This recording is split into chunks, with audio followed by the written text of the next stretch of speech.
Miren, gracias a los organizadores, al doctor Enrique Tobar, a Miguel Latú, a todos los organizadores, a ustedes, por un acto de masoquismo extremo, de ningún sábado. Escuchar, ¿verdad?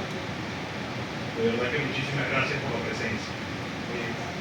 Hoy yo tengo dos suertes de presentación, pero claro, les quería comentar, me da risa, ayer hablando con mi hija mayor, mi hija se llama Giovanna Rionero, tiene 11 años, y me dice, mira papá, ¿qué van a hacer mañana? No, empezó a viajar para el tema de la revista, y me dice, ¿por qué otra vez Valencia? ¿Por qué empezamos con Valencia? Y yo le dije a mi hija, bueno, está en la propia revista, y traiga la revista, lo puede leer en la página 10. ¿Por qué empezamos por Valencia? Yo coloco aquí y digo, miren, aunque hay muchos más abogados avesados además en redes sociales, como por ejemplo Fermín, siempre digo que tengo suficientes simpatizantes de Valencia como para abarrotar el estadio José Bernardo Pérez, casa de los navegantes de Magallanes, equipo de béisbol que, como saben, despierta mis amores y pasiones en Venezuela. Así que arriba Magallanes.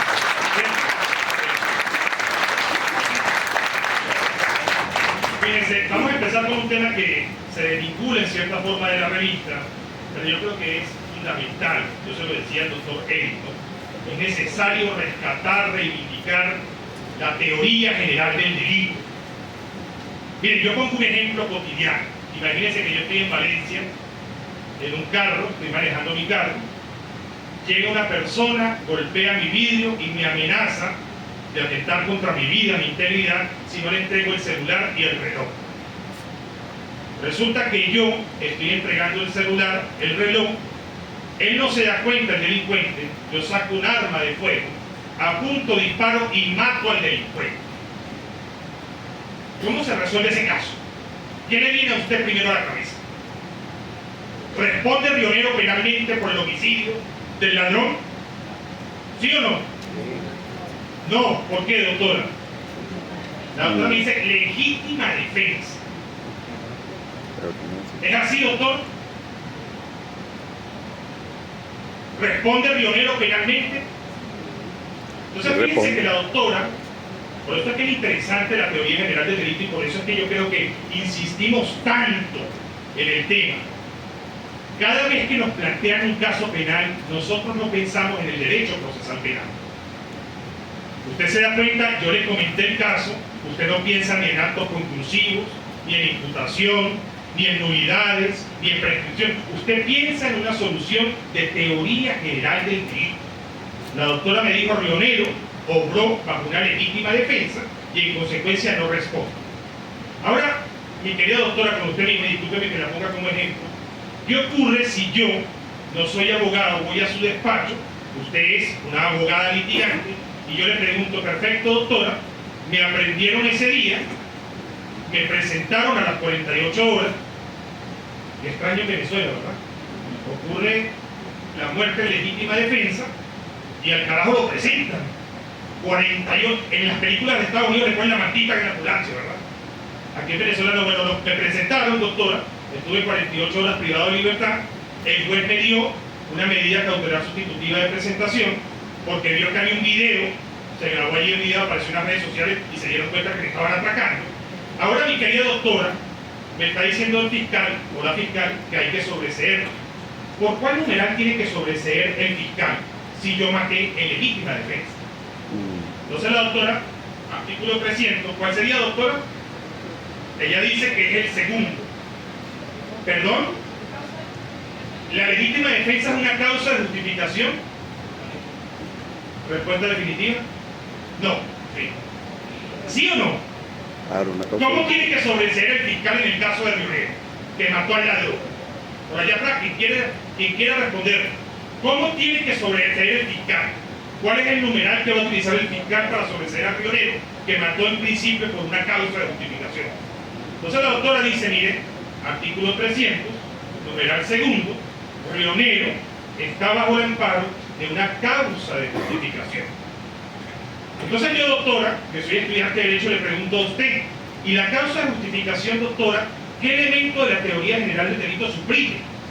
Es decir, ustedes y yo, que nos llamamos penalistas, la pregunta es, cuando hablamos de una causa de justificación, ¿cómo la ubicamos en la teoría general del delito?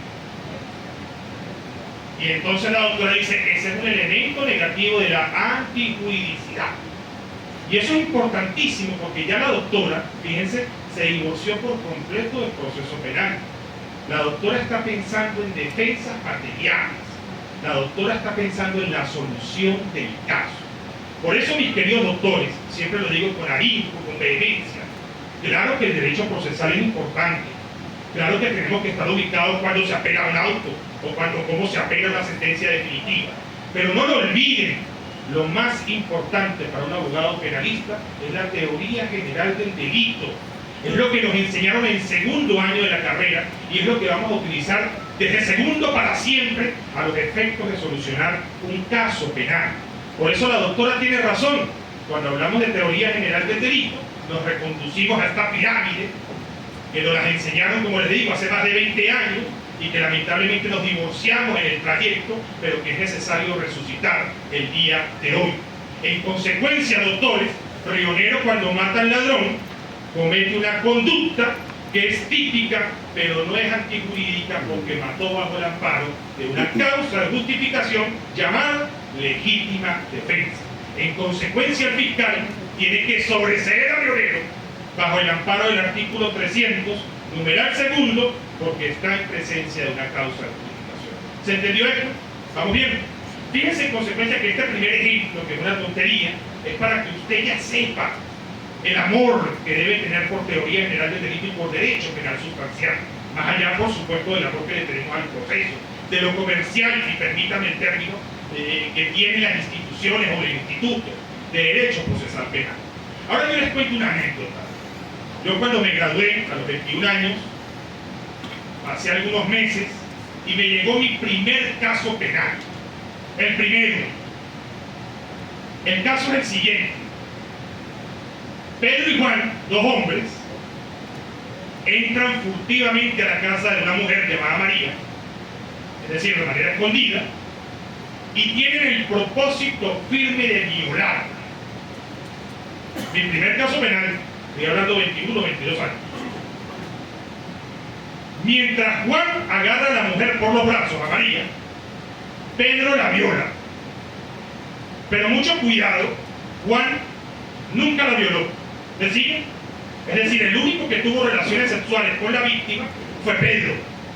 Juan lo que hizo fue sujetarla por los brazos. Yo, un chamo de 22 años, me llegaron a la oficina Juan y Pedro. Y me dicen, doctor, me echan el cuento. Y claro, cuando se van, mi gran pregunta es, ¿cómo responde Pedro y cómo responde Juan? ¿Quién me dice, por favor, el que quiera, cómo responde Pedro y cómo responde Juan? ¿Qué es Pedro? Autor. En aquel entonces no existía la ley del derecho de las mujeres a una vida libre de violencia. Había una ley que protegía a la familia, pero básicamente se aplicaban los tipos penales de violación. Por tanto, Pedro, no hay discusión, Pedro es autor de la violación, hoy por hoy violencia sexual. ¿Estamos claros hasta aquí? La pregunta 15 de quién quiere ser millonario es, ¿qué es Juan? Perdón, doctor. El doctor dice cómplice necesario. La doctora me dice cooperador inmediato. Doctor, ¿usted? ¿Qué es Juan? Cómplice necesario. ¿Quién da más? Cómplice necesario. Va ganando cómplice necesario. Doctor, ¿cuál es la diferencia entre un cómplice necesario y un cooperador inmediato?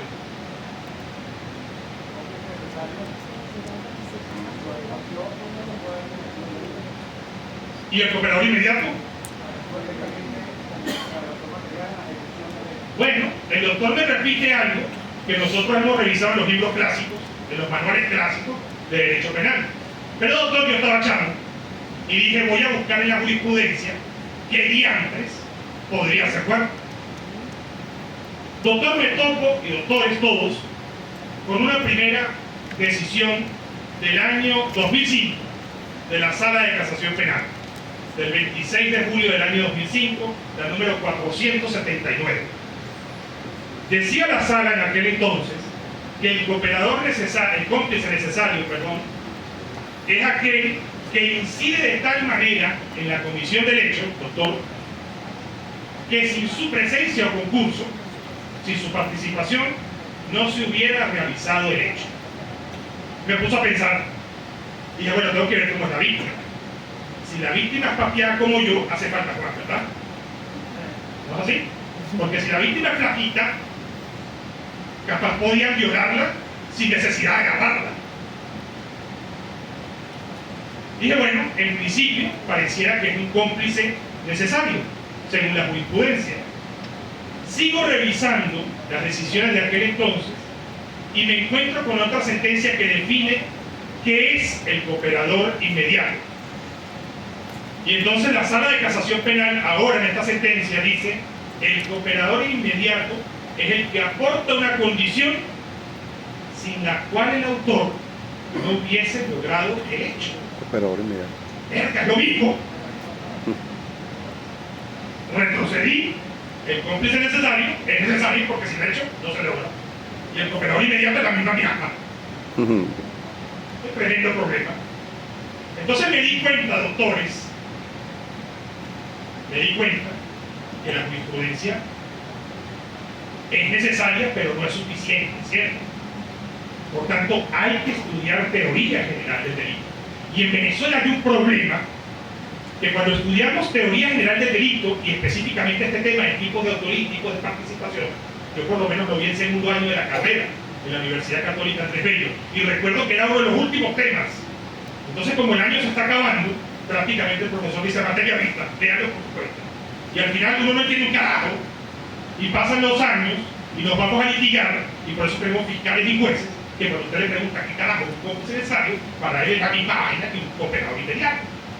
Entonces, el día de hoy, mis queridos amigos, vengo a pegarles gritos como siempre, únicamente con el propósito de que usted se enamore no solo de la teoría general del delito, en particular de este tema que es fundamental a los efectos del litigio.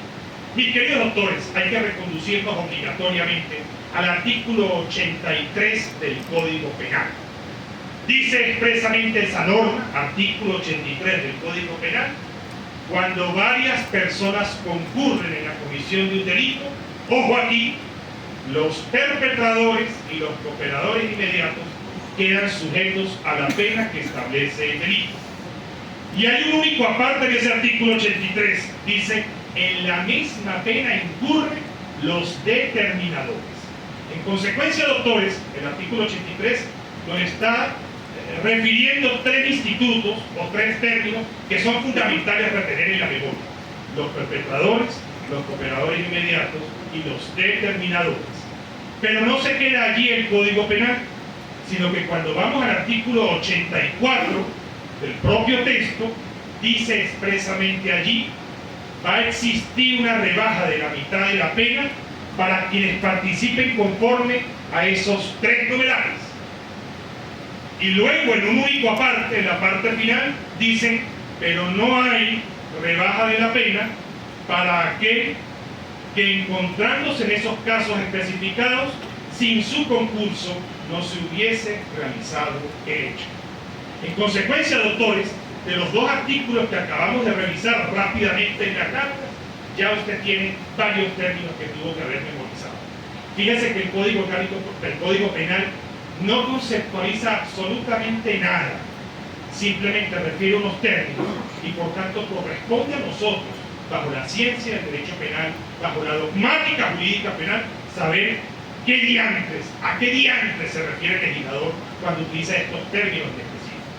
En consecuencia, mis queridos doctores, para no extenderme mucho porque la conferencia que vale trata la de aquí, en Venezuela usted puede distinguir tres tipos de autoría y cuatro tipos de participación. Lo repito, en Venezuela, estoy hablando en Venezuela, usted puede distinguir tres tipos de autoría y cuatro tipos de participación. Mucho cuidado, doctores, no me vayan a decir que eso no está en el Código Penal, porque usted perfectamente aplica el dolo eventual, usted perfectamente aplica la comisión por omisión y eso no aparece en el Código Penal. Estos términos es propio de la dogmática jurídico-penal, es la ciencia del derecho penal. En consecuencia, cuando yo hablo de 4 tipos de participación y 3 tipos de autoría, simplemente estoy haciendo eco de lo que dice la doctrina, de lo que dicen los libros de derecho penal. Por tanto, no lo olviden, a partir de ahora vamos a hablar de 3 tipos de autoría y 4 tipos de participación. Revisemos cada uno por separado. Paso a la lámina, mis queridos amigos. Cuando hablo de los tipos de autoría, se recuerda el artículo 83 del Código Penal que hablaba de perpetradores, ¿cierto?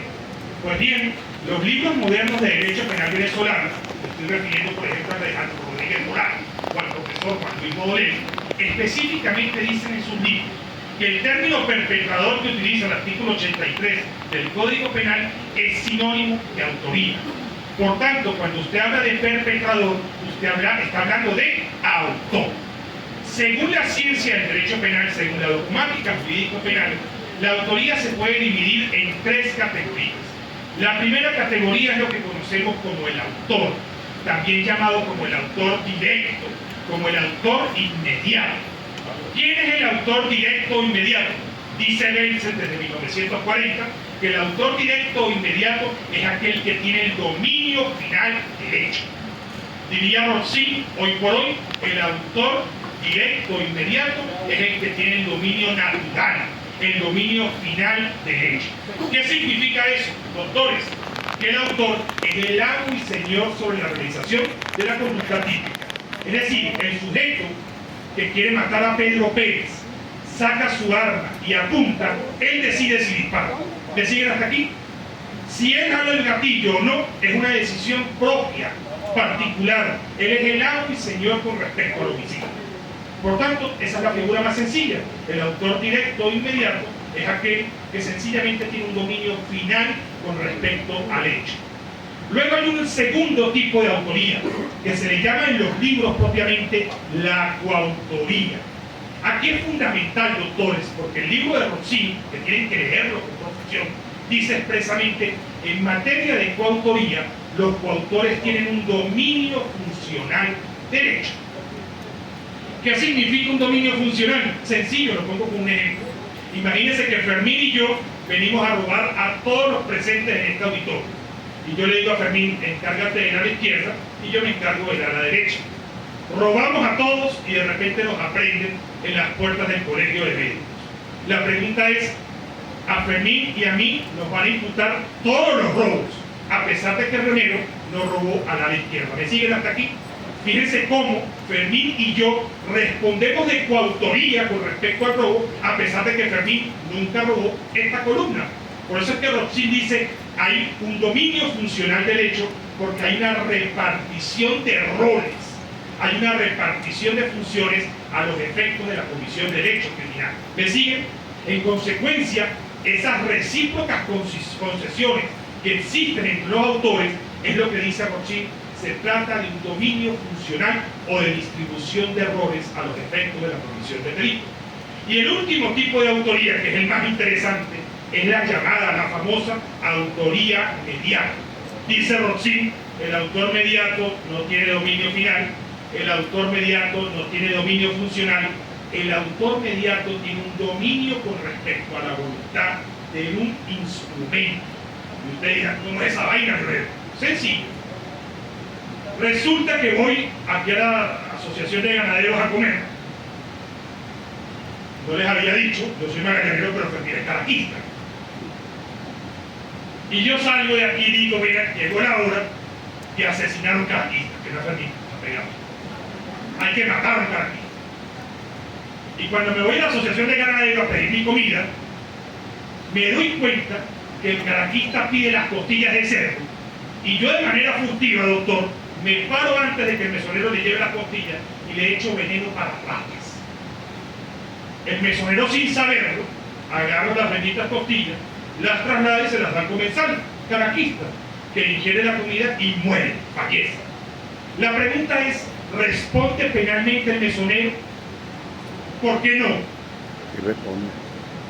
¿Por qué el mesonero no responde penalmente? Porque no sabe. hay ausencia de dolo.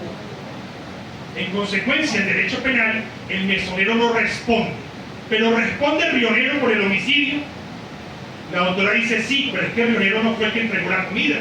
Entonces Rotzin dice, a pesar de que el rionero no entrega la comida, rionero domina la voluntad de un instrumento que es el mesonero.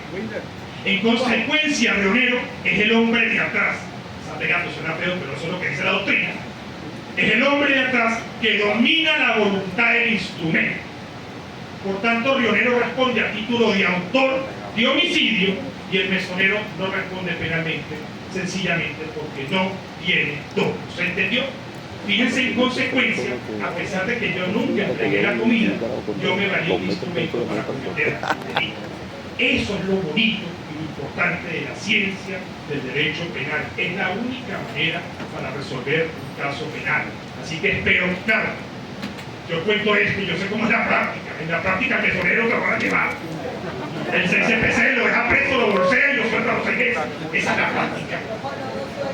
Pero el CCPC no, porque se molesta conmigo, pero yo sé cómo es la práctica, pero es importante saber, ¿cierto? Llegarán los tiempos en los cuales a alguien que mate legítima defensa le pongan la mantita o al mesonero nadie lo presente. Llegarán los tiempos y ustedes seguramente serán los jueces y los fiscales de eso, por favor.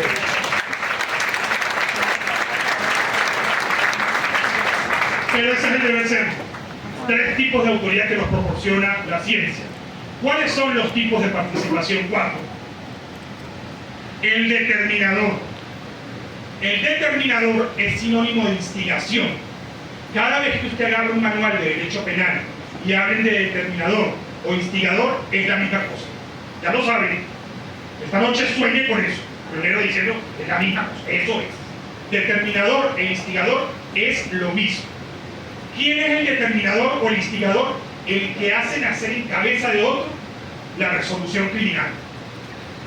Por ejemplo, estoy con un amigo viendo un partido de béisbol, perdió el Magallanes y le dijo, oye, que mató a un carajista. ¿Por qué no sabes si te doy algo y te vas a matar a un carajista? Él no quería matar a nadie. Yo hago nacer en su cabeza la resolución criminal. Si él mata al carajista, él es autor de homicidio, pero yo soy determinador o instigador. ¿Qué es lo importante del determinador, doctores? Que responde con la misma pena del autor. Si el autor es condenado a 15 años de prisión, el instigador responde con la misma pena del autor material. No lo olviden. El segundo tipo de participación, el cooperador inmediato. Aquí viene lo complicado. Distinguir cuándo hay cooperación inmediata y cuándo hay complicidad necesaria. Porque lamentablemente cuando usted va a una audiencia de presentación y escucha al fiscal, el fiscal está en esta misma confusión. ¿Cuándo carajo hay cooperación inmediata y cuándo hay complicidad necesaria? Les voy a dar el truco, doctores, no lo olviden. Esto que voy a decir tienen que aplicarlo de ahora en adelante y para siempre en el litigio. ¿Cuándo hay cooperación inmediata?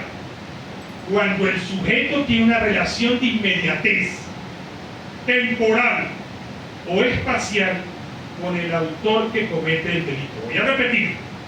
El cooperador inmediato tiene una relación de inmediatez en tiempo o en espacio con respecto al autor del delito. Primero, pon algún ejemplo para que esto se entienda. Sencillo. Le digo a Pedro Pérez, chamo, llévame en tu taxi o en tu moto, que voy a matar a un carajista que está en tanto. Me lleva con la moto, le digo, aquí está el chamo, tranquilo, espérame aquí. Voy y lo mato. ¿Qué dice la doctrina? El simple hecho de que el motorizado esté en tiempo y en espacio conmigo es suficiente para castigarlo como cooperador inmediato. Fíjense qué interesante esto. Por tanto, en la cooperación inmediata, doctor, no es importante el aporte. En la cooperación inmediata no es interesante, no es importante, no es trascendental el tipo de aporte del partícipe. Lo único que interesa es que exista una relación de inmediatez en tiempo o en espacio con la comisión del delito. Un caso de la vida real que me pasó siendo director de fiscalía. Íbamos a robar un banco, 5 personas. Yo me enfermé y me quedo en mi casa. Se van los otros 4, se meten en el banco de noche y resulta, olvidaron los planos. Y cuando están dentro de las instalaciones del banco me llaman a mí. mira, pionero, ¿cómo es que era la cosa aquí donde quedaba la bóveda? Y yo voy diciéndole por celular, dobla a la derecha, luego vete a la izquierda, la clave es tal, abre esta puerta con esta clave, la bóveda tiene tal clave. ¿Qué dijo la doctrina? ¿Qué es rionero?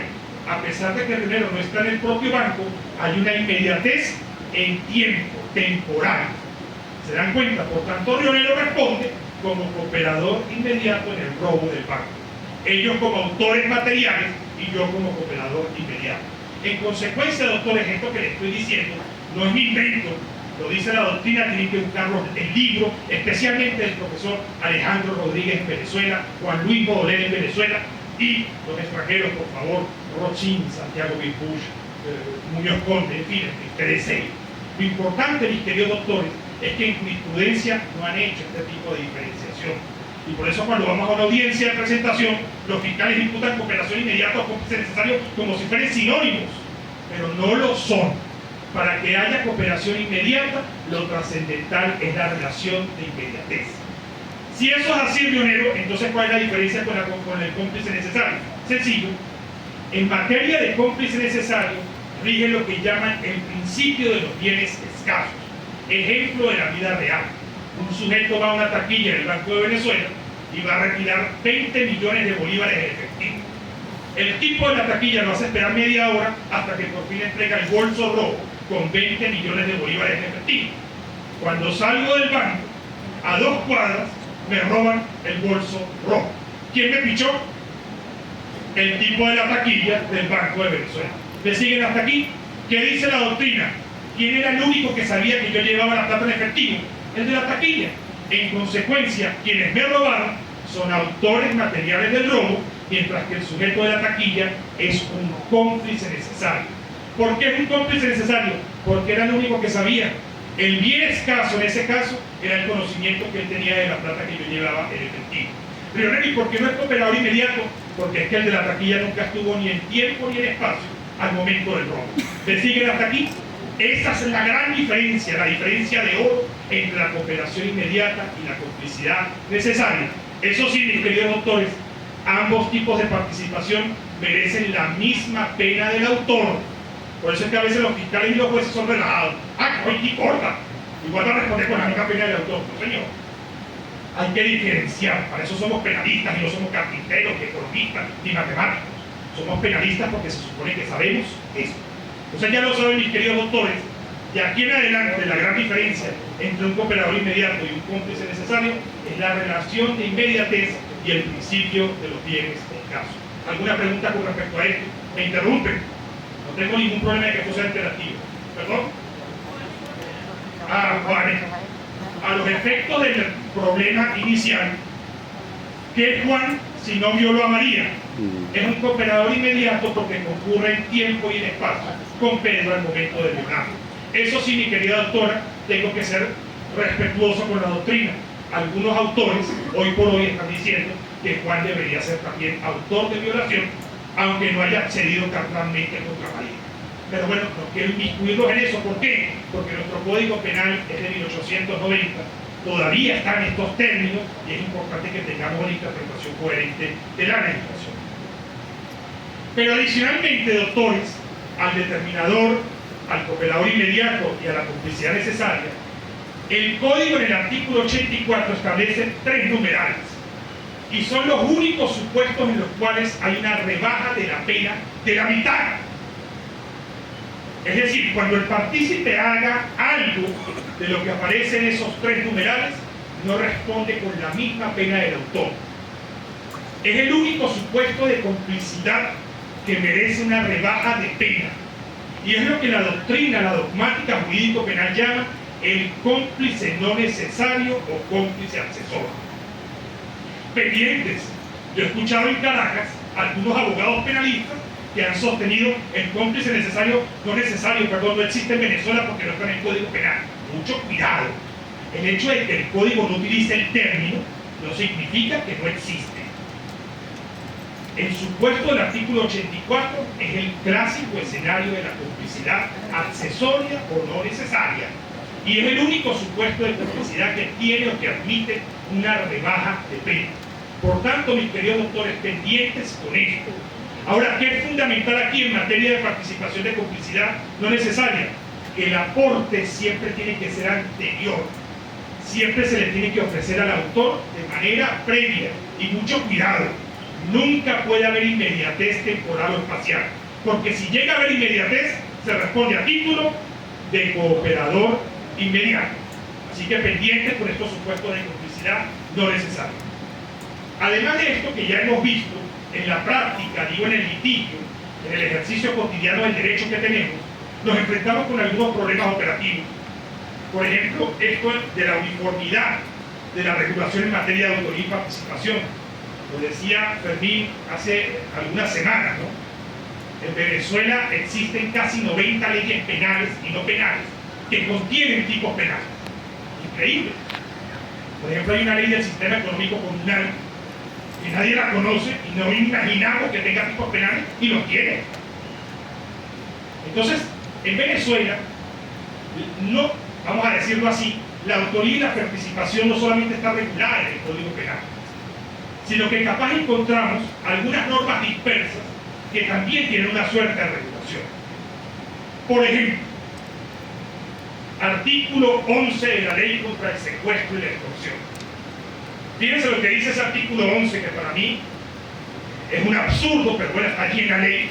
Dice expresamente: quien ejecute o realice cualquier actividad a los efectos de la realización del secuestro o la extorsión, fíjense esto, responde con una rebaja de una cuarta parte de la pena, salvo que sea autor o determinador, también llamado instigador.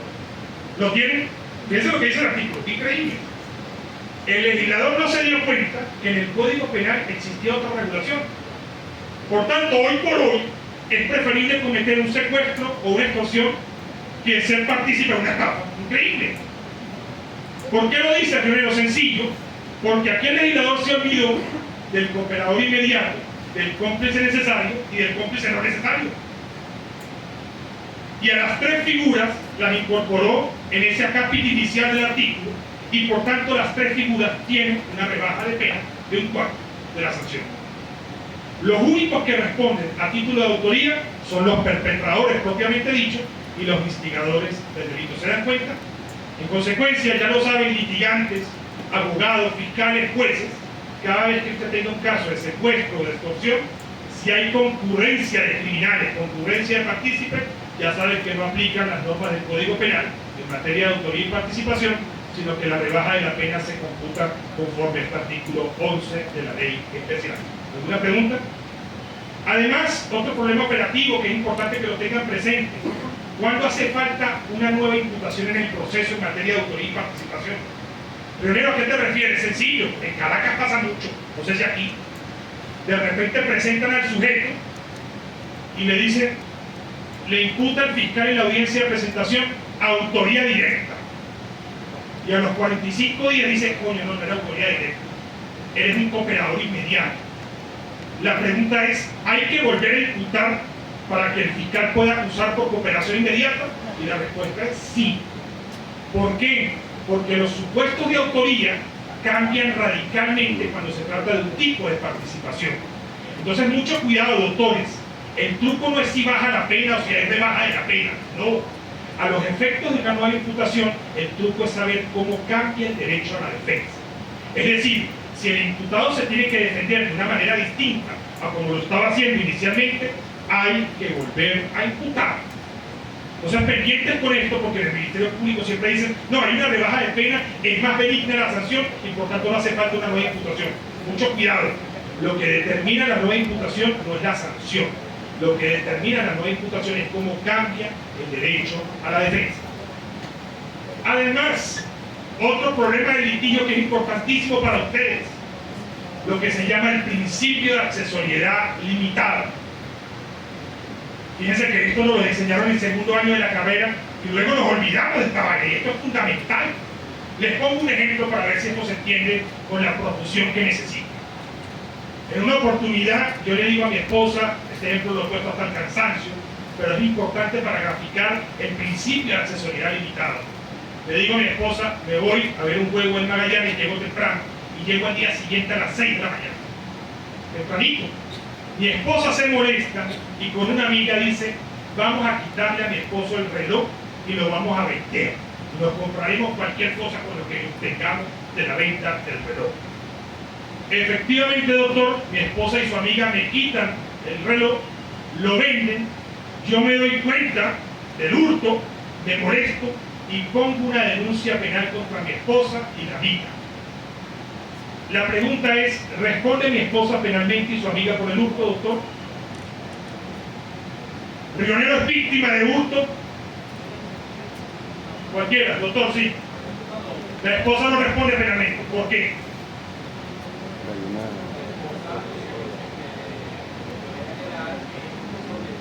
¿Y si yo hurto a mi esposa? Violencia patrimonial, dice la doctora. Sí, la vida es dura. La vida es dura. La vida es dura. Doctor, cuando ese caso yo se lo presento a cualquiera de ustedes en su oficina, usted tiene que recordar como penalista el artículo 481 del Código Penal. Y entonces dice el artículo 481, no se promoverá diligencia alguna contra el sujeto que cometa un delito patrimonial contenido en esos títulos y capítulos en contra de su cónyuge no separado legalmente. ¿Me siguen? Numeral primero del artículo 481 del Código Penal. ¿Cómo se llama esto en teoría general del delito? Una excusa absolutoria.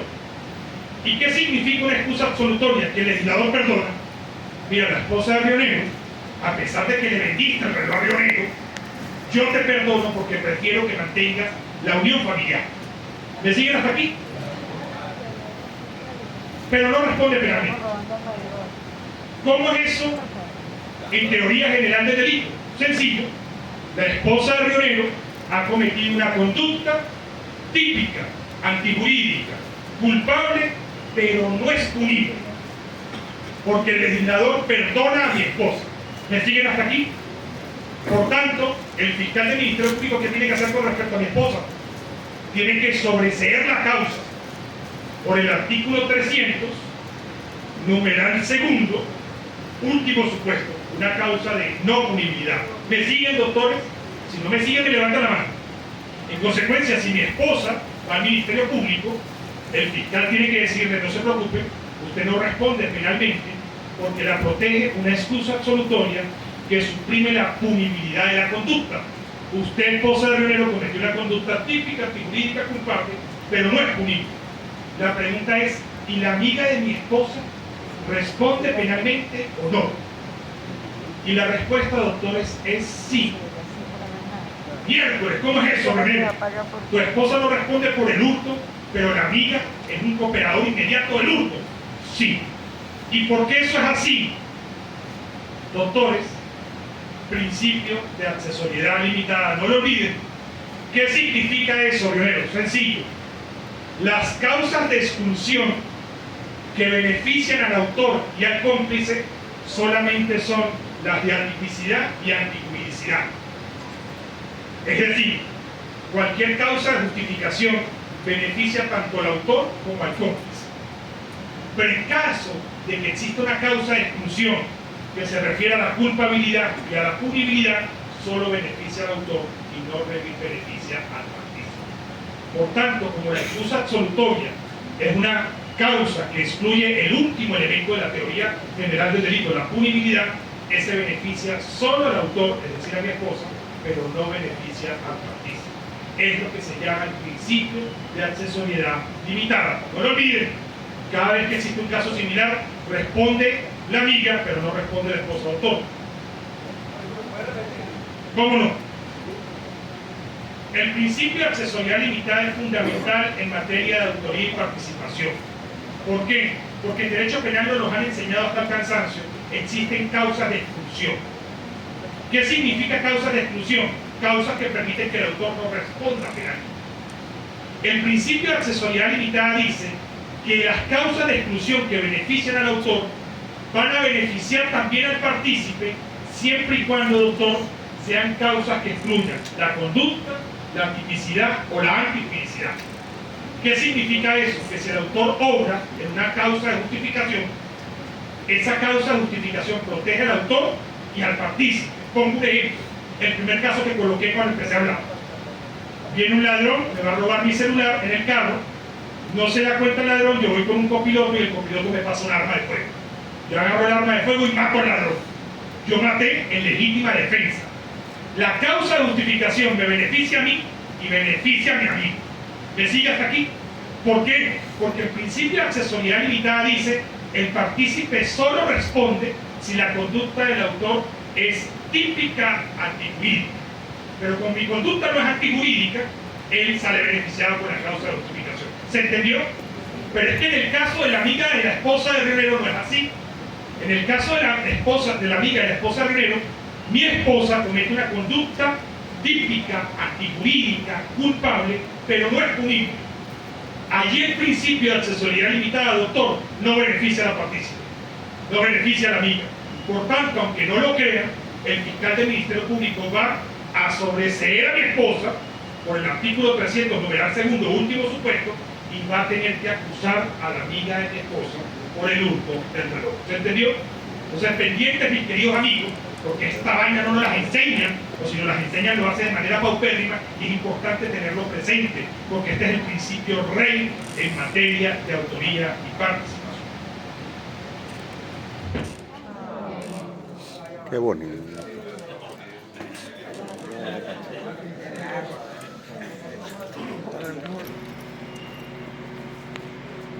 Bien, pero mi primera presentación que tenía que ver con teoría general del delito, como les decía, con esta necesidad de despertar el amor por el derecho penal sustantivo, no podía ser limitativo de otra fase, de otra cosa que nos interesa muchísimo, que es el proceso penal, el derecho procesal penal. Entonces, esta segunda parte de mi presentación del día de hoy tiene que ver, sí, con la presentación de la revista, pero también con una compilación de temas de derecho procesal penal que yo sé que nos atormentan en el litigio y en la práctica. Así que vamos a hablar del proceso penal y por favor, pueden interrumpir lo que quieran. Yo quiero que esto sea lo más interactivo si es posible. Mis queridos doctores, el primer tema que quería hablar con ustedes era el trámite aplicable ante el rechazo de un sobreseimiento. Entonces, una pregunta. Cuando un fiscal solicita el sobreseimiento y lo remite a un juez de control, la ley dice que ese juez de control tiene 45 días, ¿cierto?, para pronunciarse con respecto a la procedencia o no del sobreseimiento. Doctora, ¿qué pasa si el juez dice no estoy de acuerdo con el sobreseimiento? ¿Perdón? El doctor me dice, pendientes atrás, que cuando el juez de control no está de acuerdo con el decreto del sobreseimiento, lo devuelve a Fiscalía Superior. Me imagino que el doctor se refiere al artículo 305 del Código Orgánico Procesal Penal, que habla de la ratificación o rectificación de la solicitud fiscal. ¿Es así, doctora?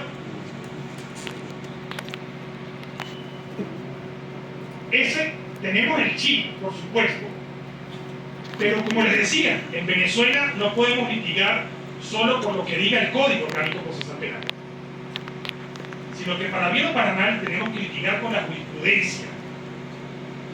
¿Y por qué eso es importante, mis queridos doctores, allá atrás pendientes? Porque en el año 2017 sale una sentencia vinculante de la Sala Constitucional, aparecen los datos allí, y dice expresamente, de manera vinculante, que suspende cautelarmente el artículo 305 del Código Orgánico Procesal Penal.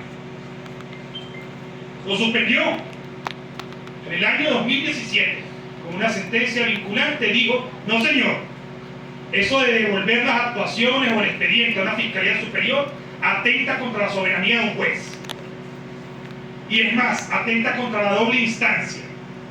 En consecuencia, si un juez no está de acuerdo con una solicitud de sobreseimiento, lo que tiene que hacer es rechazar el sobreseimiento y se lo devuelve al mismo fiscal para que continúe investigando. ¿Me siguen?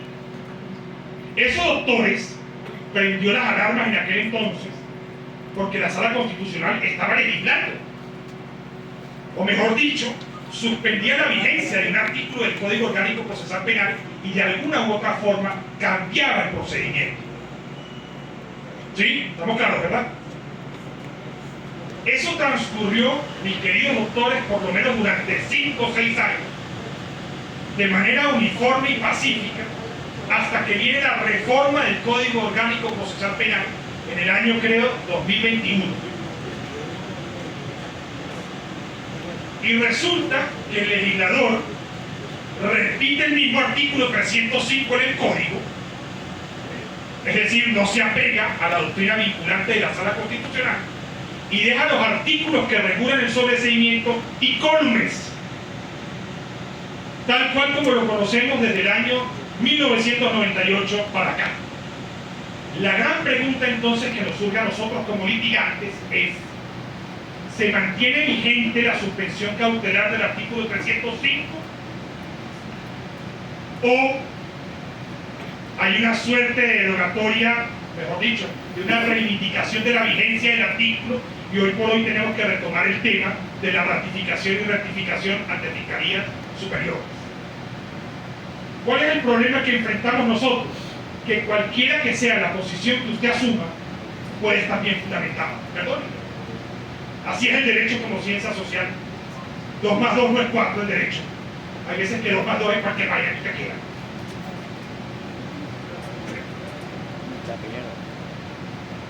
Entonces el doctor me dice, la solución sería retomar la vigencia del procedimiento de ratificación y rectificación. Y uno pregunta, ¿por qué? Pero algunos profesores en Caracas, sobre todo profesores de Derecho Procesal Penal, dicen que no, que la suspensión cautelar se mantiene vigente porque nadie se ha pronunciado con respecto a eso. Si usted me pregunta a mí, yo estoy de acuerdo con el doctor. No porque, discutan con Binder y con Mayer. Binder dice que el procedimiento ante una fiscalía superior garantiza el principio de doble instancia y que no supone una intromisión en la soberanía o autonomía del juez. Como les digo, discutan con los que saben, no con nosotros. Pero bueno, en fin, hoy por hoy, en Caracas, se está resucitando la aplicación del artículo 305 del Código Orgánico Procesal Penal en virtud de una sentencia reciente, doctores, del año 2024, la número 642 de la Sala de Casación Penal. Es importante que la tengan presente. ¿Qué dijo la Sala de Casación Penal? Dijo, ese procedimiento que se rige por allí, conforme al cual el juez niega el sobreseimiento y vuelve a ordenar la continuación de la investigación, no aplica porque sería soslayar un procedimiento legal que está en el propio Código Orgánico Procesal Penal. Así que ya lo saben, mis queridos doctores, no hay una respuesta uniforme todavía, pero todo parece indicar que de facto vamos hacia la aplicación nuevamente del Código Orgánico Procesal Penal, como siempre debió ser. Porque eso también tengo que decirlo, esa sentencia de 2017 fue una sentencia política que tuvo otras coyunturas y motivación. Si ya desaparecieron, por favor, retomemos el Código Orgánico Procesal Penal. Segundo tema importante, la acusación particular propia de la misma.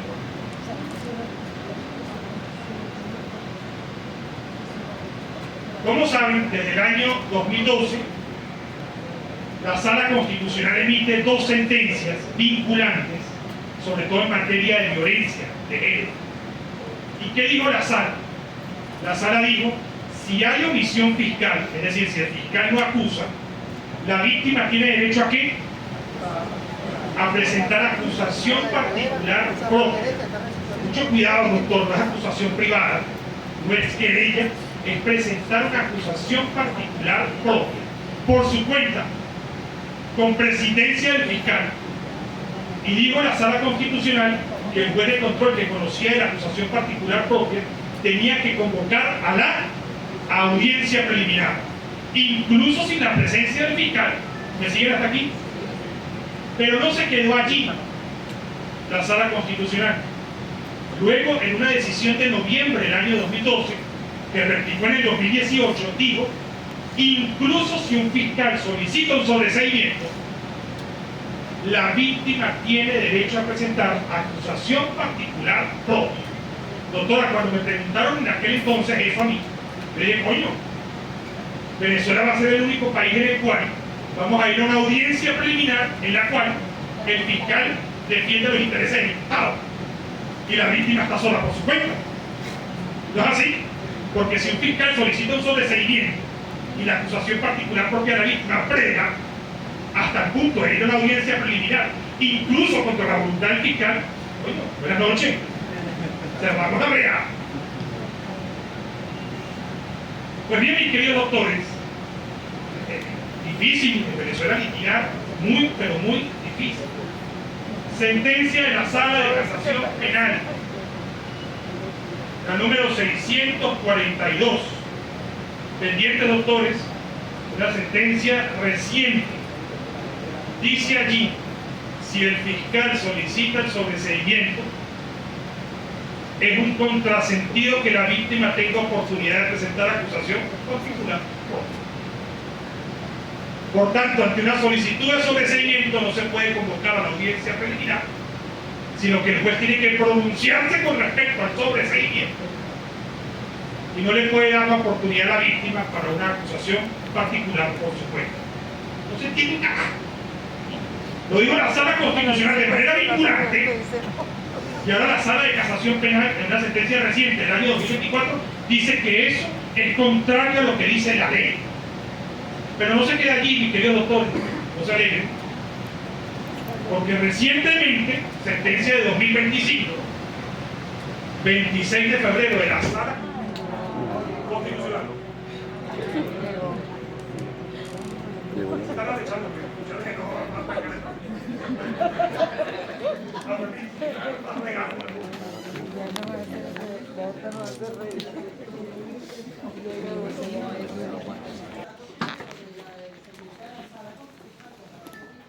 sí.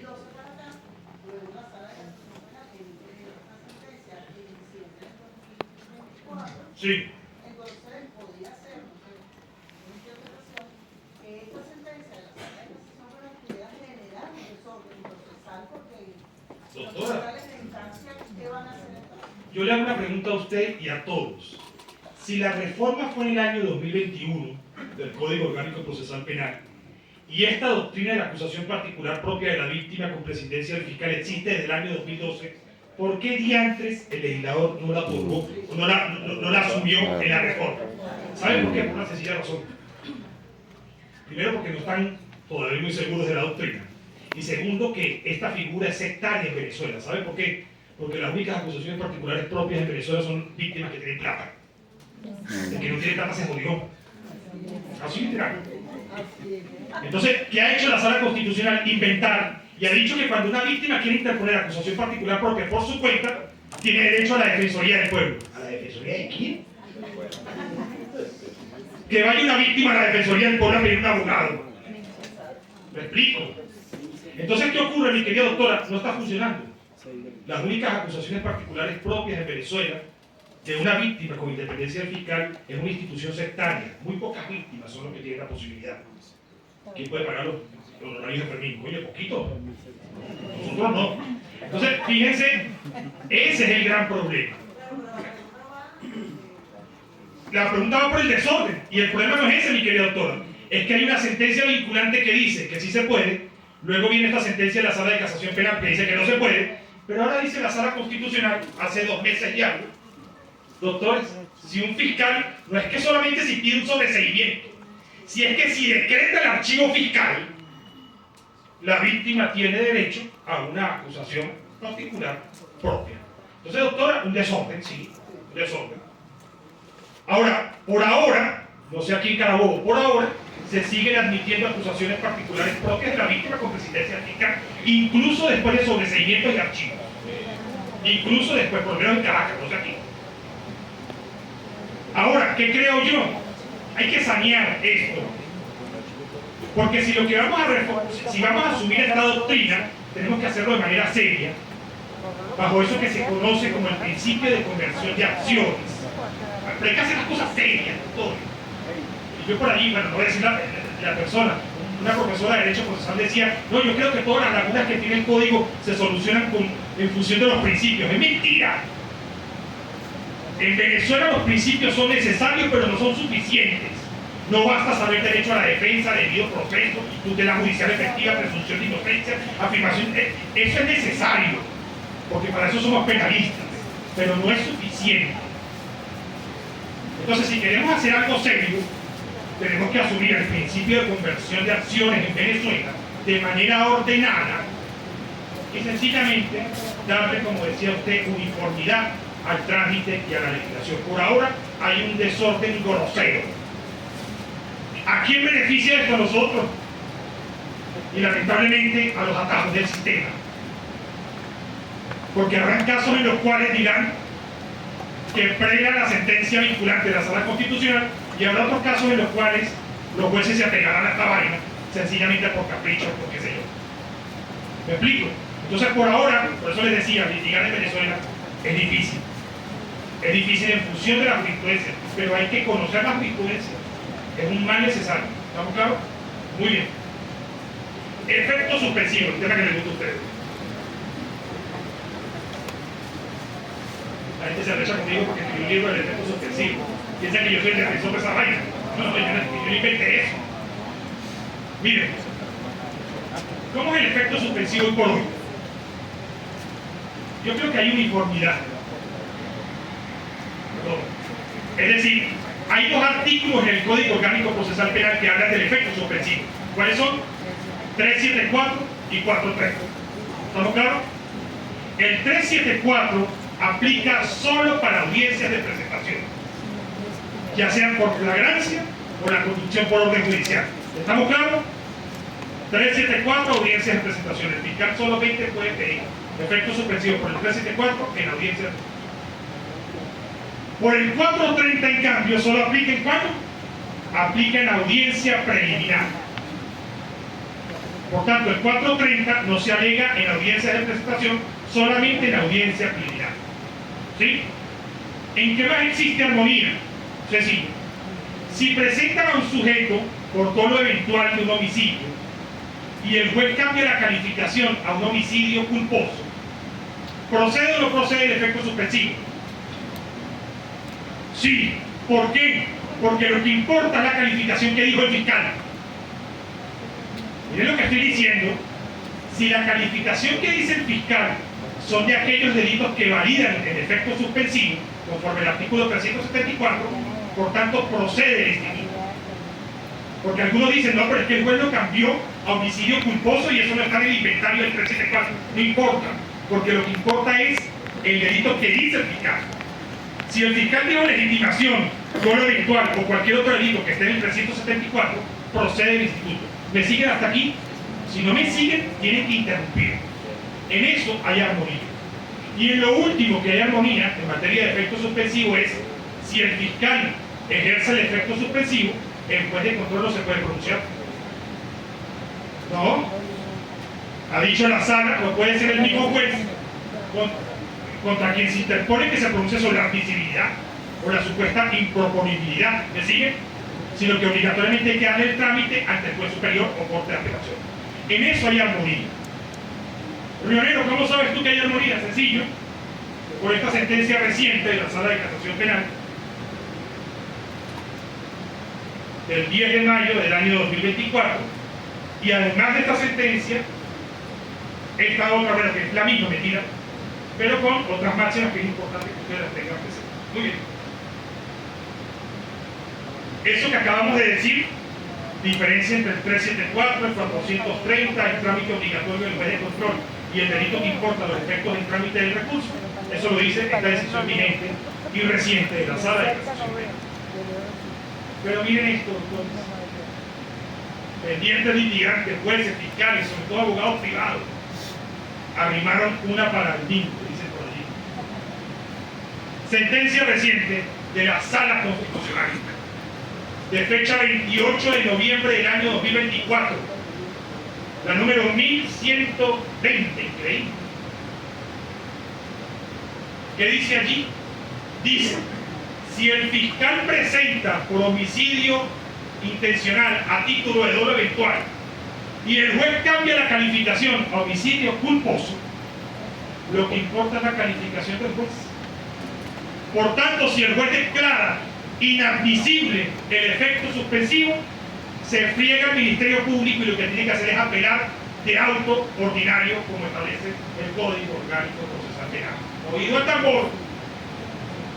Extraño, porque el efecto suspensivo, que siempre se ha considerado un instituto bastante represivo y complicado y defendido por la jurisprudencia, sale esta sentencia que de alguna u otra manera da oxígeno a nosotros los defensores privados en el proceso. Pendientes, sentencia reciente de la Sala Constitucional.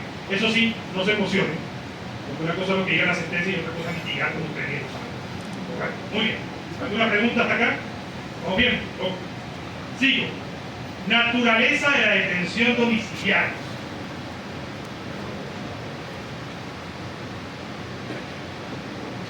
La primera sentencia del año 2024, la medida de detención domiciliaria es una medida cautelar sustitutiva. Pero una más reciente, la detención domiciliaria es una privativa de libertad en la cual solo cambia el centro de reclusión. La verdad en el litigio es que utilizan la naturaleza del arresto domiciliario como les da la gana, como me convenga. Hay veces que es privativa y otras veces cautelar sustitutiva en función de los intereses del proceso. ¿Gracias? Si usted me pregunta a mí, tenemos que sincerarnos. ¿Cuál es el escenario actual? El escenario actual es que en realidad la equiparación entre arresto domiciliario y privativa de libertad es solo en el contexto del efecto suspensivo. Es lo que acabo de decir. Es decir, la jurisprudencia es uniforme, hay armonía en sostener que cuando el juez decreta el arresto domiciliario no procede el efecto suspensivo porque es improponible. Algunos se molestan, dicen que el término improponible no existe en la ley, que es así lo ha dicho la Sala Constitucional. Es improponible porque es como si el sujeto estuviese privado de libertad. Por tanto, ejercer efecto suspensivo contra alguien privado es improponible en derecho. ¿Me siguen hasta aquí? Ahora, lo increíble es que la equiparación entre arresto domiciliario y privativa solo es en el contexto del efecto suspensivo. Pero si hay un arresto domiciliario, el fiscal lo respeta los 45 días para la presentación del acto conclusivo, por ejemplo. Pero si hay un arresto domiciliario y el sujeto dura 3, 4 años en arresto domiciliario, ha dicho la Sala de Casación Penal que ese tiempo no pega los efectos del cómputo de la pena definitiva. Entonces hay que sincerarlo, ¿o es la misma mierda o no lo es? Pero no puede ser para lo que me interese nada más. ¿Me explico? Entonces, mis queridos doctores, el llamado es, tienen que reformarlo. Si lo van a considerar como una medida cautelar sustitutiva, perfecto, que siga así. Pero si es una privativa para todo. Para todo. La condición del imputado. Otro tema. Este es un tema, y además un tema caliente para los defensores. Porque hay defensores que se molestan al borde del infarto. ¿En qué hay armonía hoy por hoy? Doctores, sentencia reciente de la Sala Constitucional del año 2024. Ahí aparecen los datos y están en la revista. Para que esto se entienda gráficamente, permítanme hacerlo esto esquemático. ¿En qué hay armonía? En que hay dos condiciones en el proceso penal en fase de investigación. O se es investigado o se es imputado. Perdónenme, el investigado para la Sala Constitucional no es parte. Yo sé que los defensores se molestan, pero ¿cómo es posible? El artículo 49 constitucional dice que el derecho a la defensa opera en cualquier fase y grado del proceso a cualquier persona. Mentira. A los efectos de la jurisprudencia hay una excepción. Una cosa es ser investigado o sospechoso y otra cosa es ser parte procesal. ¿Me sigue? ¿Cuándo se es parte procesal? Cuando se es víctima o imputado. Esas son las partes. Hay una parte de buena fe que es el Ministerio Público. Pero el resto, las partes materiales del delito y las partes procesales son la víctima y el imputado. ¿Y cuándo se es imputado, doctores? Cuando hay un supuesto de imputación material o cuando hay un supuesto de imputación formal. La formal es sencilla. O me imputan en delitos graves ante el despacho fiscal o me imputan por un delito menos grave en audiencia judicial. ¿Me siguen? El problema está en la imputación material. ¿Cierto? Pero investigado, denunciado, sospechoso, no tiene cualidad de parte. Por tanto, al investigado, sospechoso o denunciado no tiene derecho a la defensa. Discúlpeme que lo diga así. Así es. Si a alguien lo denunciaron la Sala Constitucional ha dicho hasta el cansancio que el denunciado no tiene la condición de imputado. Por tanto, no tiene derecho a la defensa. Por tanto, no tiene acceso a las actuaciones. Por tanto, no tiene derecho a estar asistido por nadie. Porque no es parte del proceso. ¿Estamos claros hasta aquí? ¿Por qué eso es importante en este tema? La legitimación para interponer excepciones en fase de investigación. ¿Cómo no? Ahí lo dice expresamente. El investigado no tiene condición de parte. El imputado puede ser por una imputación formal o material. Y solo el imputado es parte del proceso. Punto. Eso es lo que dice la Sala Constitucional, palabras más o palabras menos. Eso tiene una importancia en materia de excepciones. ¿Por qué tiene importancia en materia de excepciones? Porque la Sala Constitucional, en una sentencia reciente del año 2023, la número 6, insiste en el tema de la diferenciación entre investigado e imputado, pero no se queda allí. Oído el tambor, pida con sus apuntes. Esta misma decisión del año 2023 lo dice expresamente. Quien no tiene la condición de imputado o de parte no puede oponer excepciones en fase de investigación. Es decir, el único que puede oponer excepciones en fase de investigación es el imputado, material o formal, porque lo interesante de la sentencia es que reconoce que el imputado material puede oponer excepciones. ¿Me siguen? Entonces, pendiente, mis queridos doctores, yo no sé a qué Valencia, pero por lo menos en Caracas existe la discusión eterna. Miren, me denunciaron, la víctima me denuncia expresamente a mí, aparece mi nombre en el expediente, quiero poner excepciones por la tipicidad del hecho. No pueden, en la medida que no sea imputado material o formal. ¿Por qué? Porque solo en esa medida nace el derecho a la defensa, según la jurisprudencia de la Sala Constitucional. ¿Me siguieron? Entonces, doctores, esa discusión eterna de que si hay derecho a la defensa o no, miren, disculpen. Ya en doctrina, con armonía en la Sala Constitucional, el investigado no goza de ningún derecho a la defensa. Así es sencillo, porque no es parte del proceso. Otro tema operativo, los acuerdos reparatorios y el acto formal de imputación. Yo escribí un libro por allí que se llama Problemas de la imputación en el proceso penal. Y yo decía expresamente en ese libro, que me preguntaban a mí cuál era el director de fiscalía, me decían, primero, para celebrar un acuerdo reparatorio es necesario el acto formal de imputación. Yo decía que no, porque si el acuerdo reparatorio era una fórmula anticipada para la terminación del proceso, era absurdo que pusiéramos una alcabala burocrática como el acto formal de imputación para yo ejercer con posterioridad un derecho que es el acuerdo reparatorio. Entonces yo decía, bueno, ¿para qué hacen el acto formal de imputación? Para que tenga el derecho a la defensa y la cualidad de parte. Entonces me van a exigir el cumplimiento de un derecho para el ejercicio posterior de otro derecho. Me parece absurdo. Y me parece tan absurdo que tanto es así que para solicitar un sobreseimiento el fiscal no imputa formalmente en voto previo. Un fiscal solicita el sobreseimiento sin necesidad de imputar, ¿no? Así, a pesar de que el artículo 300 habla de imputar. Pero no se imputa formalmente porque se considera que si lo voy a beneficiar por sobreseimiento, la imputación formal es una alcabala innecesaria. Pues bien, doctores, háganle caso a la Sala de Casación Penal y no le haga caso a Rionero. Sentencia reciente del año 2024, última parte, el número 6. No procede el acuerdo reparatorio hasta que no haya imputación formal. Ahí está. Ahí está el numeral 6 de esa sentencia reciente de la Sala de Casación Penal. Eso es otra cosa. Tiene que ser imputación formal. No es que un imputado material, no. Tiene que ser imputado formalmente para que pueda llevarse a cabo el acuerdo reparatorio. En mi criterio, una razón. ¿Alguna pregunta hasta aquí? ¿Cómo bien? Diga. Doctora, sí, claro. Y en el caso de que se proponga el acuerdo reparatorio. Hola, buenos días. Buenos días. Y en caso de que se proponga el acuerdo reparatorio previo al acto de imputación, pero el día de la propia imputación, el día del acto, se presente víctimas y ratifiquen ese acuerdo reparatorio en la audiencia especial de presentación. Se salvó. Porque si es en la propia audiencia de imputación, se supone que primero lo imputaron y luego viene la propuesta de acuerdo reparatorio. Se salvó. Cobró, doctora, lo coronel. Pero el resto ya lo saben. No puede haber propuesta de acuerdo reparatorio con antelación a la imputación formal. Me preguntan a mí, un absurdo. Es una alcabala burocrática sin necesidad. Pero bueno, en fin, hágale caso mejor a la jurisprudencia. Asociación para delinquir. Doctor, es una sentencia reciente del año 2024, la número 607. Esta sentencia dice algo interesante en teoría general del delito, doctor. Dice: la asociación para delinquir es un delito de mera actividad. Es interesante lo que ha dicho la sala de casación penal.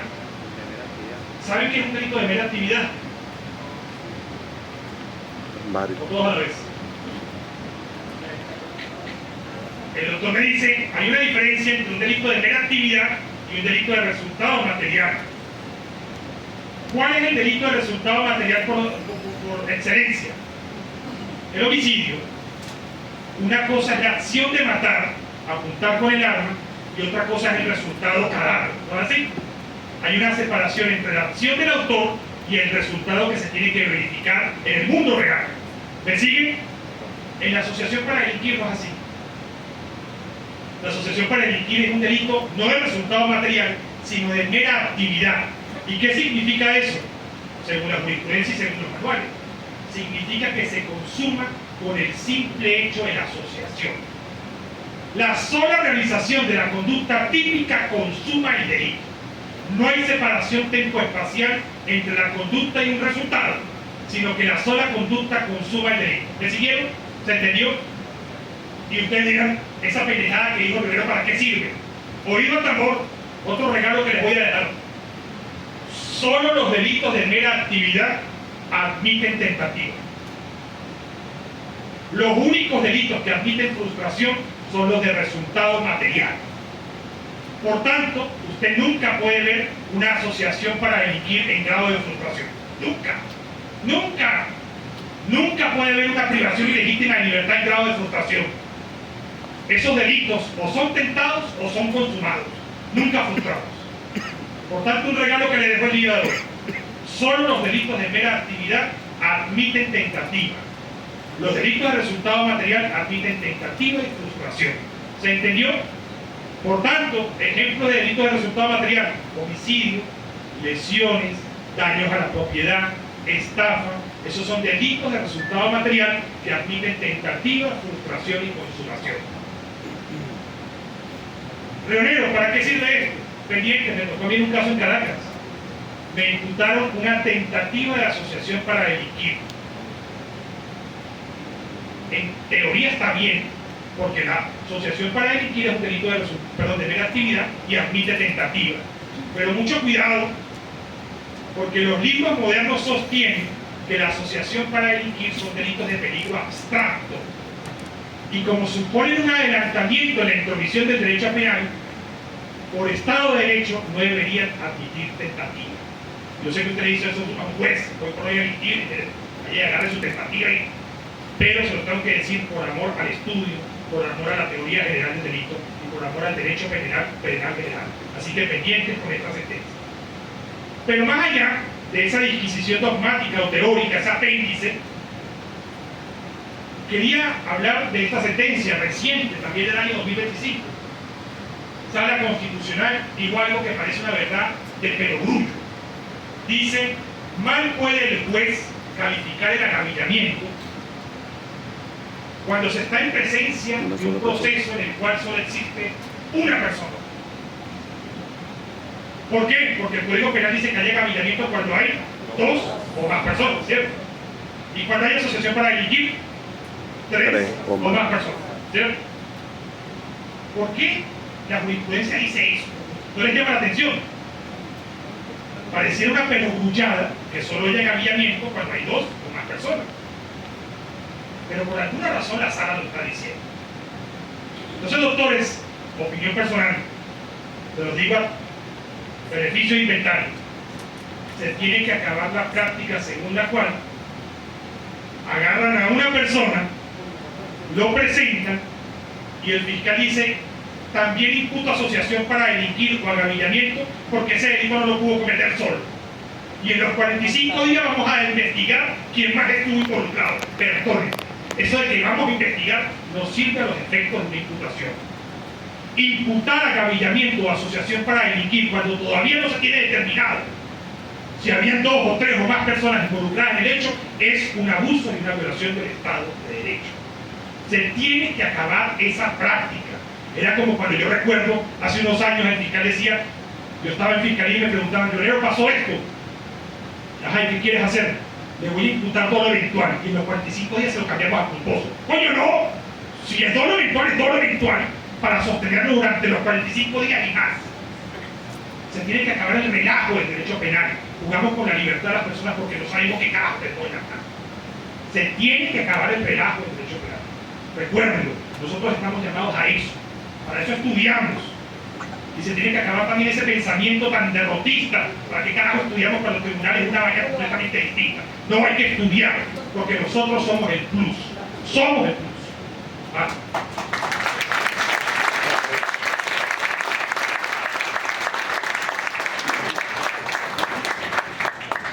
Y ahora terminamos. Cómputo de la prescripción. ¿Cuándo comienza a correr la prescripción?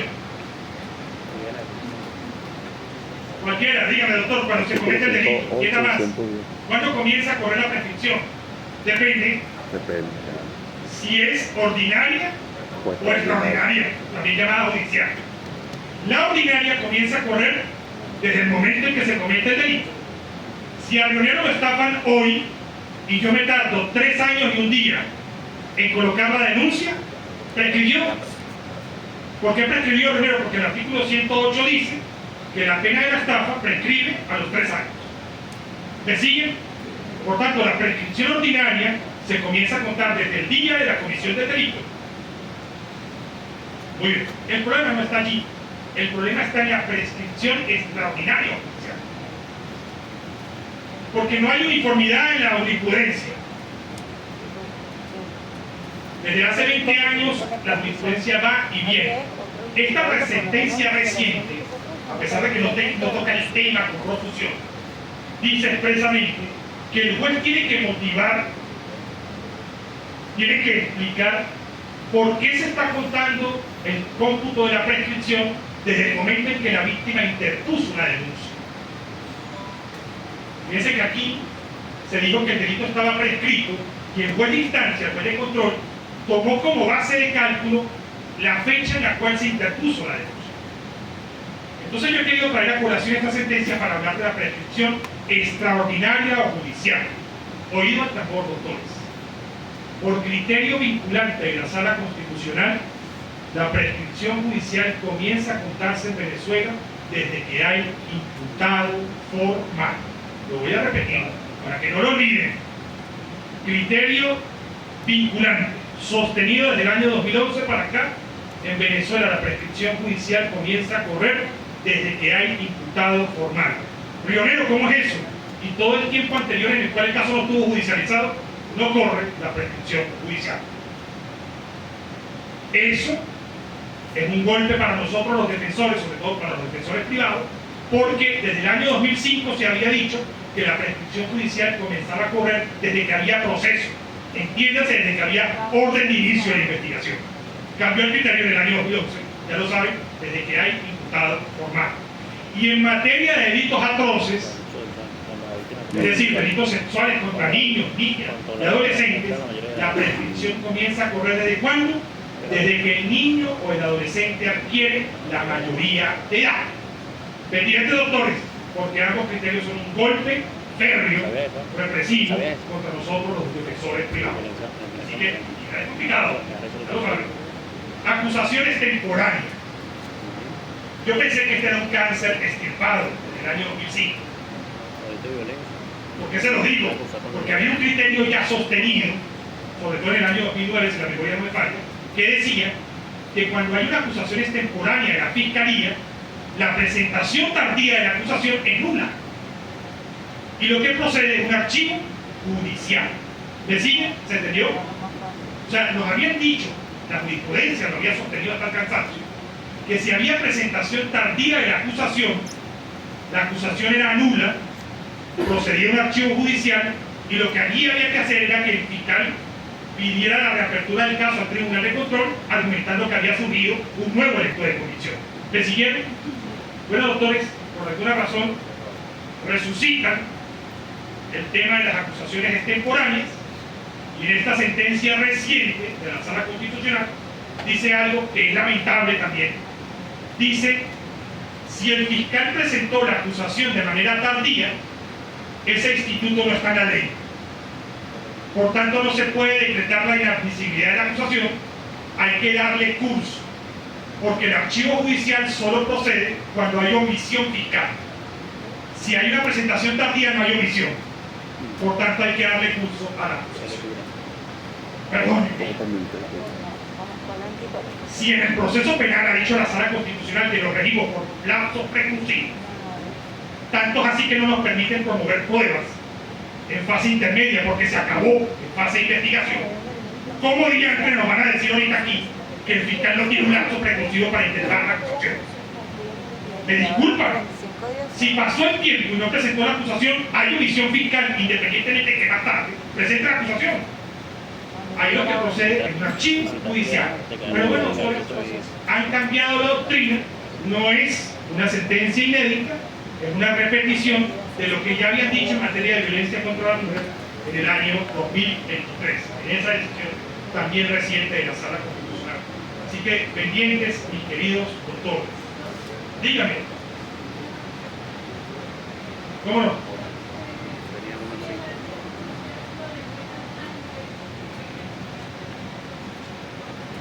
Ya no hay problema.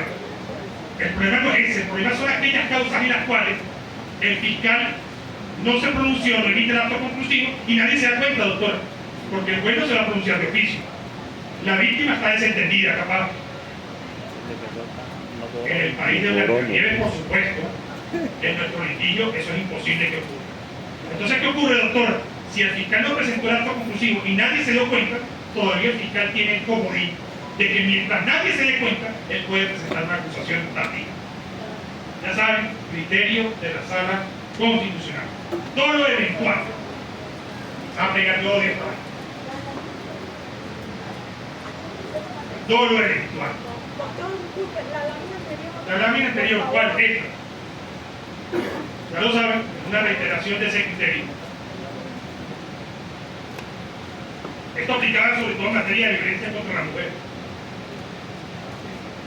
Creo que todavía no han hecho extensivo esta doctrina para procedimientos ordinarios pero pendientes que seguramente subieron.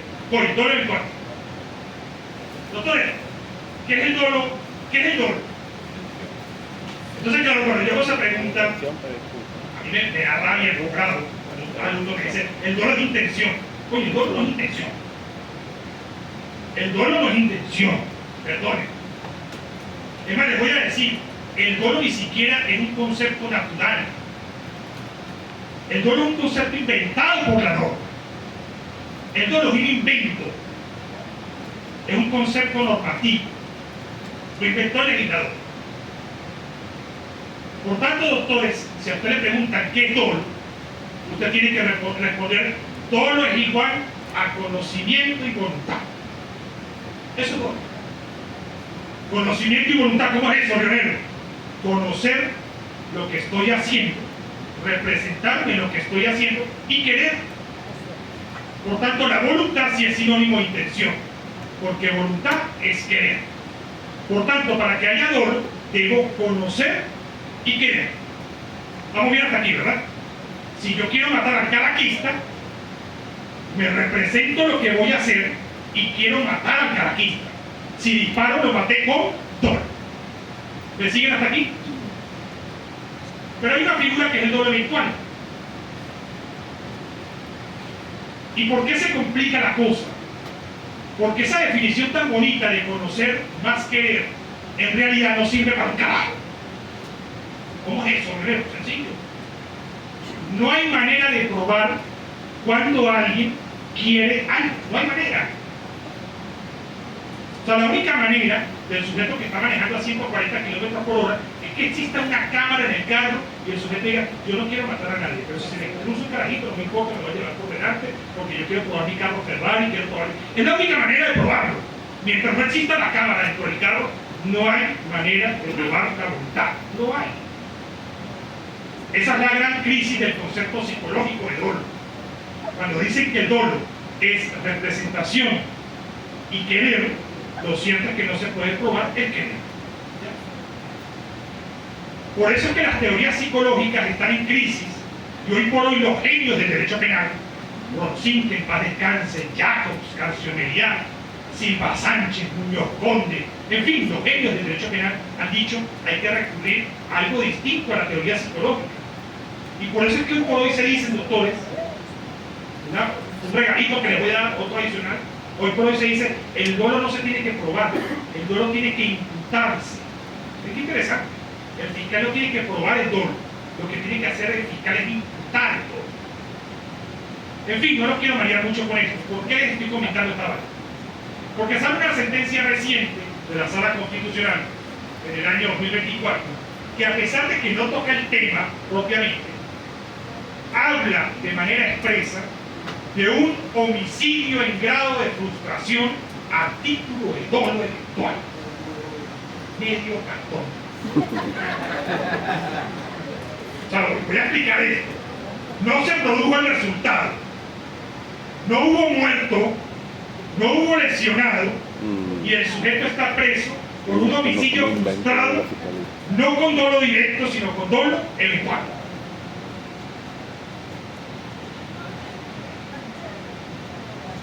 Mucho cuidado. Cuando uno lee los libros modernos en Alemania, España, Italia, doctores, los autores dicen puede haber dolo eventual en la tentativa y en la frustración. Claro, pero esa vaina aplica en Alemania. A mí me llamó un fiscal superior aquí en Venezuela y me dijo, Rionero, esto se puede. Le dije, coño, bien.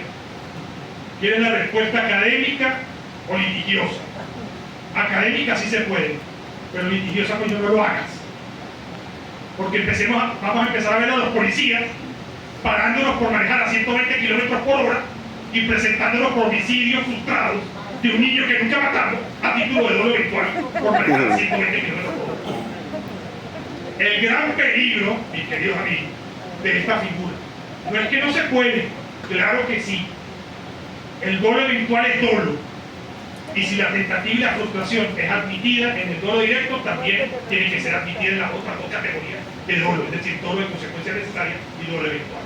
Sin embargo, doctores, lo peligroso que esto puede ser en Venezuela hoy por hoy, creo que hace falta todavía madurar un poquito más el tema del dolo eventual. ¿Por qué? Porque lamentablemente en Venezuela tenemos dos casos iguales en los cuales hay una persona que da una vuelta nu y arrolla a alguien. Increíblemente, en un caso imputa homicidio culposo y en otro homicidio doloso a título de dolo eventual. Ya voy a terminar. Entonces, mientras eso siga así, mientras fiscales y jueces no nos pongamos de acuerdo para entender que el dolo eventual es una figura excepcional, que se creó para castigar las imprudencias groseras. Por ejemplo, si yo tengo un arma de fuego y les digo a ustedes, miren, yo como magallanero voy a disparar a la manija de la puerta y voy a tirar 10 veces en la manija. Si yo empiezo a disparar 10 veces y entra alguien y lo mato, eso es dolo eventual. ¿Por qué? Porque, oye, es una imprudencia grosera disparar a un auditorio donde está entrando constantemente gente a escuchar a Rionero pegando gritos sobre algo en materia de derecho penal general. ¿Me explico? Ahí aplica el derecho penal y dice, ya va, el dolo eventual no es que tú das una vuelta en un. El dolo eventual no es que estás manipulando un arma. Lo que pasa es que en Venezuela el dolo eventual es dependiendo de la noticia, o mejor dicho, de lo periodístico de la noticia. Si hace bulla, dolo eventual. Si nadie se entera, culposo. Así mismo es. Entonces, doctores, responsabilidad. De nosotros depende que el derecho penal sea humano. Humano. Muy bien. Fotos del expediente. Dígame. ¿Cómo no? Cuando usted nos hace la reflexión de que la situación en cuanto a la doctrina y a lo que está estableciendo el TFJ viene determinado por la que no seamos o que pongamos en práctica los conocimientos, no basta eso, Sí. porque si ustedes estando dentro del tema y estando como autores del libro y están también que han ejercido ciertas posiciones de poder no han logrado. El ejercicio, como usted lo dijo, cada día es peor. Y nos tenemos que ganar insultos no solamente de maltrato de personal, de tribunal. De que lamentablemente sabemos, a lo mejor soy de operación control de aquí voy presa, pero no salga, yo no tengo más nada que hacer en la vida. Entonces, ¿qué es lo que pasa? Mientras no haya o no se conforme un equipo verdaderamente de estudiosos como ustedes, y si necesita alguien que despierte la vena, pues estoy llamada para ello. Que sea lo que soliciten una interpretación, porque a lo mejor aquí hay jueces, pero tienen la libertad de llevar a cabo su opinión, no, porque son decisiones vinculantes. ¿Cómo te sale? Estás mutada, mamita, para el día siguiente. Entonces, por eso muchas veces una no se atreve ni siquiera a ejercer como juez cuando en verdad era inocente. Pero lamentablemente ese es algo como el cuento de Sancho Panza. Entonces no basta nosotros, porque cuando usted trata de llevar al conocimiento y a veces cachetea a fiscales o cachetea a jueces y trata de llevar al convencimiento de la problemática, o a la viejita le hace falta el marido, pues, sí, porque la verdad, gracias a Dios, yo tengo unos 40 años, pero lo que digo es eso. Entonces, es algo como un cuenta arriba. Entonces, yo invito a que ustedes, ojalá pudiéramos hacer un panel de verdad, de proposiciones, y que eso no quedara meramente en 4 paredes. Que llegáramos verdaderamente con todo el riesgo a un TSJ para una interpretación, sabiendo las consecuencias graves que todo esto está generando. Porque no puede ser que la ley sigue siendo aplicable solo para el pueblo. Un aplauso, doctora, para que miren, es jugar yo digo, doctora, y voy a preguntar algo más. Es jugar en el tablero científico que nos da el derecho penal. Así es sencillo. Miren, pasó un caso hace años, ya voy a terminar. 5 minutos. Pasó un caso en la vida real. Y un trabajador odiaba al patrón, a muerte lo odiaba. Y entonces se dio cuenta que el patrón todos los días a las 2 de la tarde hacía una siesta. Y digo, mañana cuando haga la siesta voy a ingresar a su oficina y dormido le voy a pegar 3 tiros. Efectivamente, doctora, al día siguiente entra en la oficina, lo ve dormido, le pega 3 tiros, lo aprenden, pero se determina que el patrón había muerto media hora antes por una cerebro, por un infarto, por usted quiera, había muerto. Entonces surge la pregunta, ¿no? ¿Responde el trabajador por homicidio o no? Doctora, y aquí viene, ¿no? El problema es movernos en el tablero científico. Un sector de la doctrina dice no responde por homicidio. Responde por el arma, el porte del arma de fuego, por lo que quiera, pero no por el homicidio. ¿Por qué? Porque no se puede matar a los muertos. Por tanto, no hay una afectación del bien jurídico vida, ya estaba muerto por alteración, y eso es una tentativa inidónea absoluta. Eso es lo que me dice. Es más, en nuestra época, doctora, le llamaban delito imposible. Pero el derecho va cambiando, doctores. Y entonces Rotzin, con su teoría de la imputación objetiva, la creación del riesgo, el peligro contra los bienes jurídicos, dice algo magnífico y dice, ya va. Cuando él entró a la oficina a dispararle al patrón, no sabía que estaba muerto. Por tanto, cualquiera de nosotros que viésemos la película como un observador imparcial, nosotros vamos a pensar que van a matar a alguien que está durmiendo. Entonces Rotzin dice, es verdad, no se puede matar a un muerto, pero ese resultado es aparte de la conducta.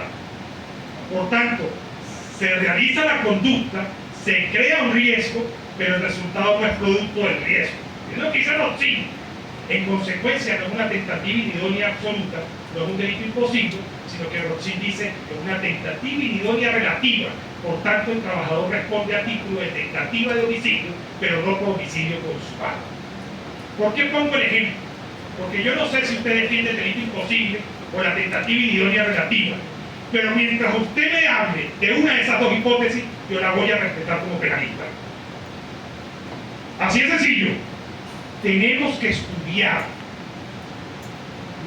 Mientras a mí me hablen en el tablero científico, estamos hablando el mismo idioma. Tenemos que hablar el mismo idioma. Cuando yo venga aquí y hable de doble virtual, y hable de la teoría de la voluntad, teoría de la representación, teoría adscriptiva, y por qué el doble virtual tiene que imputarse, usted me tiene que responder en el mismo idioma, para que nos podamos respetar. Entonces, mi querida doctora, ojalá reivindiquemos estudiar. Estudiar es el único plus, solo estudiar. Bravo, seguimos, ya. Fotos del expediente. Miren, la sala constitucional dice que no se le puede tomar fotos al expediente.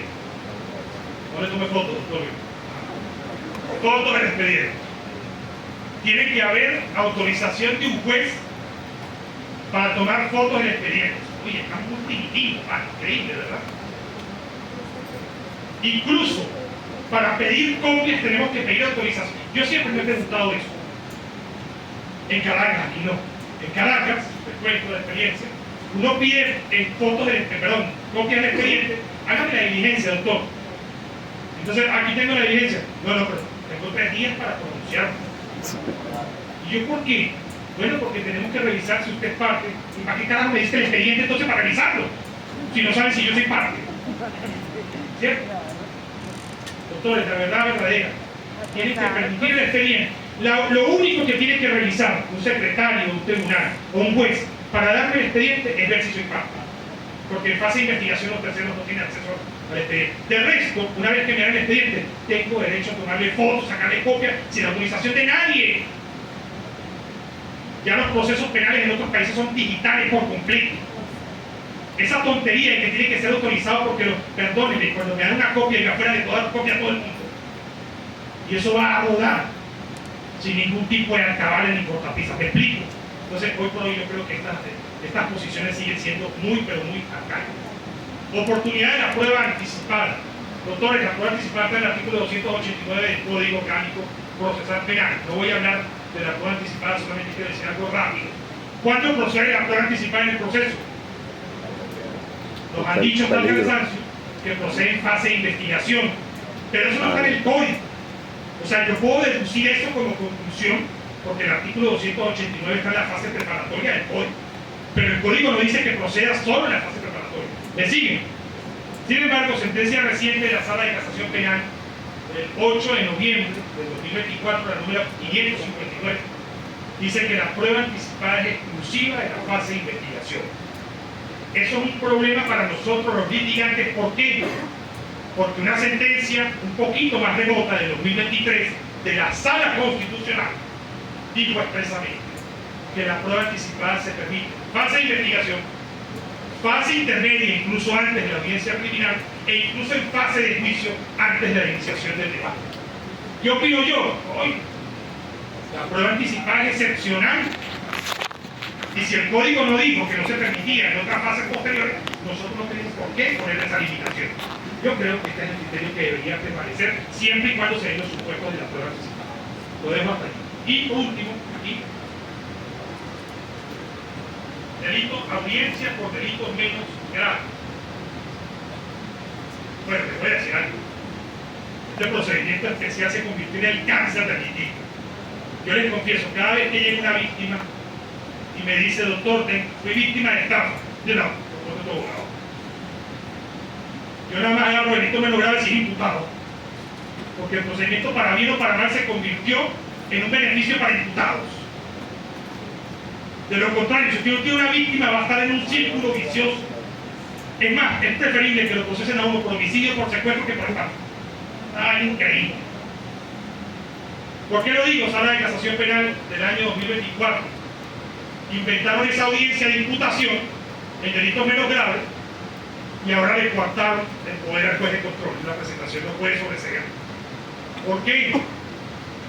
Porque se pusieron a inventar una audiencia sin justificación. La imputación es un acto soberano del fiscal. No hace falta un juez que controle absolutamente nada. El derecho a la defensa lo garantiza el juez, el defensor del imputado. Un juez lo que hace es estorbar el acto de imputación. Entonces inventaron esta audiencia de imputación y los jueces se pusieron locos. Empezaron a decir que no procedía la calificación jurídica, empezaron a decretar privativas de libertad o empezaron a decretar sobreseimientos en la audiencia de presentación. Entonces hoy por hoy la sala dijo, mire, no se puede decretar un sobreseimiento en una etapa tan incipiente como una audiencia de imputación. Pero es que perdónenme, ¿cómo que una etapa tan incipiente? Si el fiscal solicita la imputación, le aseguro que a la semana está presentando el acto conclusivo de la acusación. Ya tiene todos los elementos de convicción cuando imputan. No es lo cierto, mis queridos doctores, la verdad verdadera es que eliminen el procedimiento especial por delitos menos graves. A mí me lo preguntaron, yo que soy litigante, y diría, eliminen dos cosas, el procedimiento especial y la audiencia preliminar, nada sirve para nada. Diga, doctora. Bien. Y por último, la prevención del abogado la juramentación de abogado como criterio de prevención. Cuando nombra un abogado y lo juramentan, eso es un acto de prevención del tribunal. Queda judicializado el caso para siempre en ese tribunal. Interesante, ¿verdad? ¿Por qué no, doctora? ¿Por qué no? ¿Perdón?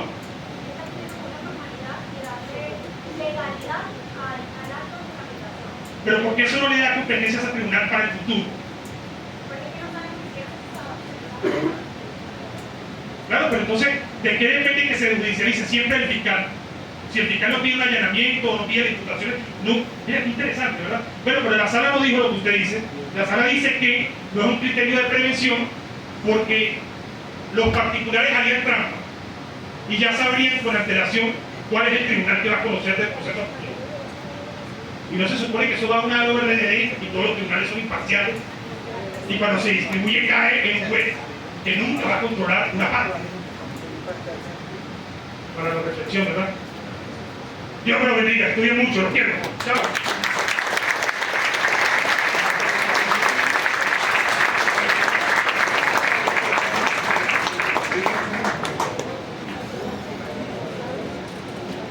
Extraordinaria la ponencia del doctor Rionari Rionero, al cual nos tiene acostumbrados. ¿Alguna pregunta?